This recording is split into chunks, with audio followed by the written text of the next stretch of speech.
टलोजाम वेझो खेसाना मोरी अलॻ आबड़ीअ में अजरक पब्लिक स्कूल जे मैनेजमेंट तरफ़ां सालियाना इम्तिहान में पोज़ीशन माणींदड़ शागिर्दनि ऐं best teacher of the year award विरहाइण जी तक़रीब मुनक़द।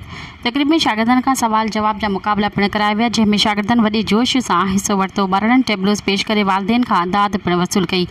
मीडिया सां ॻाल्हाईंदे मुक़ररीन चयो त अजरक पब्लिक स्कूल हमेशह तालीम जे मैदान में बि पाण मल्हायो आहे। हर साल अहिड़े क़िस्म जो प्रोग्राम मल्हायो वेंदो आहे। अहिड़े क़िस्म जी तक़रीब जंहिंमें पोज़ीशन माणींदड़ शागिर्दनि खे उन्हनि जे वालिदेन अॻियां एवॉर्ड मिलण सबबि वालिदेन में बि ख़ुशीअ जी लहर छाइंजी वेंदी आहे त असांजा ॿार स्कूल में पढ़ाई करे पंहिंजे मुस्तक़बिल लाइ राह हमवार करे रहिया आहिनि।